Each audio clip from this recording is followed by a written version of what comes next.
Atenção! Começa agora uma teleaula de artes plásticas do ensino médio. Você vai assistir a teleaula de número 5. Bons estudos!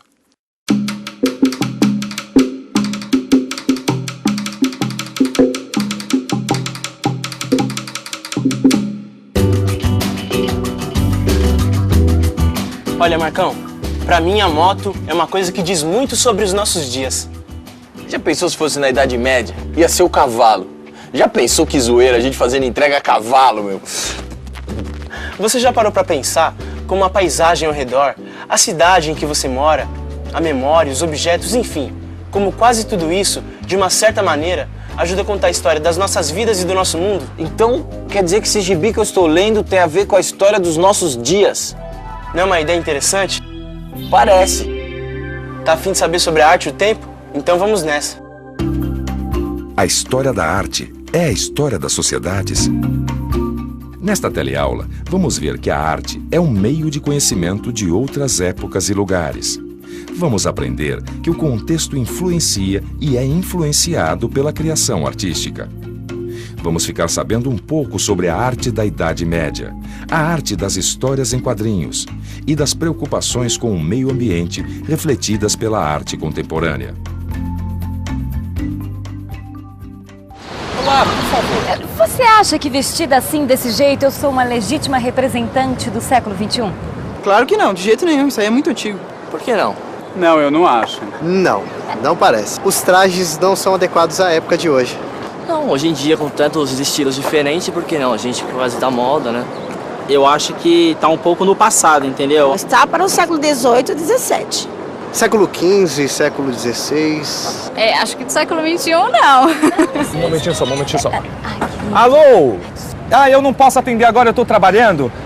Você acha que ele está mais próximo da nossa realidade? Sim, está com o aparelho celular, século XXI.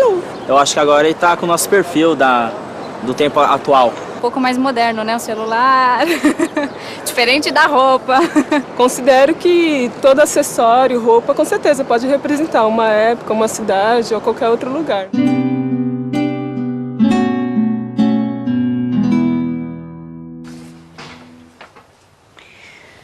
Quer dizer, então, que essa pintura conta a história no tempo de Cristo? Não, não é bem assim. Essa obra diz muito a respeito da época que ela foi produzida. Embora mostre Jesus, ela não foi pintada no tempo de Cristo, né? Não, lógico que não. Ela foi pintada... Ela foi pintada durante um período conhecido como Idade Média. Naquele período, a Europa estava dividida em diversos reinos fracos e a Igreja Católica tinha grande poder. Essa obra foi produzida por Giotto, um grande artista italiano nascido na segunda metade do século XIII. Uma coisa você já disse e dá para perceber pelo tema do quadro. Naquela época, a igreja era muito poderosa. Exatamente. Naquela época, poucas pessoas sabiam ler, então a arte era uma forma de contar as histórias escritas na Bíblia. A arte é um meio bastante eficaz para se conhecer o contexto e, sobretudo, o momento histórico, no sentido do registro histórico do tempo, do entorno em que esse artista vive e, sobretudo, o aspecto crítico, né, que é o papel, o principal papel da arte é o de ser crítica, porque quando se fala em crítica se fala, evidentemente, no registro que reconhece o tempo histórico em que ela foi produzida e o entorno que cerca o artista. Vamos pensar um pouco. Olhe melhor aquele quadro de Giotto, A Lamentação de Cristo. Repare que a perspectiva já estava presente em sua obra. Temos uma noção de profundidade, mas isso é obtido de forma intuitiva, através da variação de tamanho e posição das figuras, bem diferente da perspectiva científica do Renascimento. Mesmo assim, a obra de Giotto representa um avanço na arte medieval.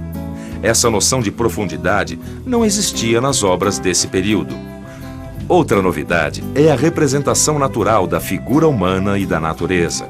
Repare na expressão de dor dos rostos.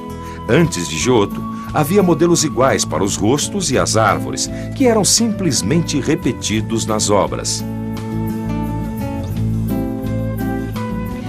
Puxa vida, que bonito esses desenhos. Essa é outra grande inovação na comunicação criada durante a Idade Média, as iluminuras. As iluminuras eram ilustrações coloridas feitas em textos escritos à mão. Como as pinturas e os vitrais, as iluminuras eram uma forma de educar e passar informações através das imagens, uma vez que a maioria da população não sabia ler. Bom, se eu entendi bem a teleaula, estas iluminuras devem estar cheias de informação sobre o que estava acontecendo naquela época, certo? Certíssimo! Essa iluminura ilustrava um calendário e os festejos anuais da primavera. Foi feita na fase final da Idade Média, e nela pode-se perceber o enfraquecimento do poder da Igreja. Sabe por quê? Porque não se trata de um tema religioso. Isso! Perfeito! É através da arte que nós conhecemos povos, costumes, etnias, religiões. A arte tem essa grandiosidade, né? Ela é sempre a grande referência para qualquer ser humano. Você compraria um jornal ou uma revista sem imagens? Não compraria. Acho que não, porque a imagem fala. Sem imagem, eu acho que não ia ter como explicar o que aconteceu na vida passada. Uma imagem bem colocada, ela pode dizer muitas coisas. Pela imagem que eu vou procurar se me interessa ou não ler. Não é interessante perceber que no mundo onde a palavra escrita é tão importante, As imagens sejam fundamentais para contar as histórias, passar as informações? Todas essas imagens são um prato cheio, não só para uma iluminura, mas para uma boa história em quadrinhos. E o contrário? Como seria uma iluminura com os temas dos nossos dias? Tem que ter prédio, agitação, trânsito, Poluição, violência. muita tecnologia também. Tem que ter também esse lance de preservação do meio ambiente. É verdade. Esse talvez seja o tema mais importante dos nossos tempos. Como viver de forma harmoniosa com a natureza. Já pensou como ia ficar essa iluminura? Quanta diferença! Que legal é olhar essas obras sabendo disso tudo. A arte pode mesmo nos ajudar a entender a história do mundo em todos os tempos. Olha, a arte contemporânea deve se debruçar mais sobre o problema ambiental, né? É um tema hoje bastante presente no cotidiano de todos nós, né? E acho que aí tem, sim, a arte um grande papel, que é o não apenas conscientizar, mas de engajamento mesmo pela preservação do planeta. O polonês naturalizado brasileiro, Franz Kreiberg, vive numa casa-ateliê na copa de uma árvore no sul da Bahia. Uma proposta totalmente coerente com a sua vida, com a sua arte e com os nossos tempos. Há 50 anos, a obra desse artista gira em torno do seu interesse pela natureza, da sua preocupação em expressar o afastamento do homem da natureza e a crescente devastação do meio ambiente. Muitas vezes, troncos e raízes de árvores vítimas de queimada são a matéria-prima de suas obras. Até bem pouco tempo, esse era um assunto que gerava pouco interesse. Hoje, está na pauta dos grandes líderes mundiais e na cabeça de qualquer pessoa de bom senso. E, é claro, de artistas sintonizados com o nosso tempo. Um exemplo típico de como o contexto influencia e é influenciado pela criação artística.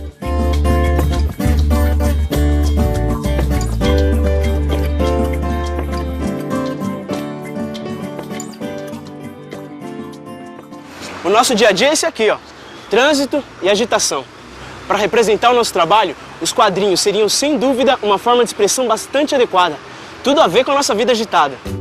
Os quadrinhos, as charges e os cartoons são grandes destaques dos meios de comunicação e dizem muito a respeito do mundo em que vivemos. Eles podem ser, ao mesmo tempo, diversão, conhecimento histórico, crônica contemporânea e crítica social. E como seria se, para expressar os dias de hoje, a gente usasse uma forma de expressão lá da Idade Média? Você já ouviu falar em vitral? Muito utilizados nas igrejas medievais, os vitrais inicialmente eram feitos com vidros coloridos.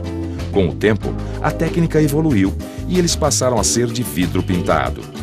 Até hoje, os vitrais enfeitam e contam histórias religiosas nas igrejas, com a vantagem de dar ao ambiente uma iluminação especial a partir da luz natural.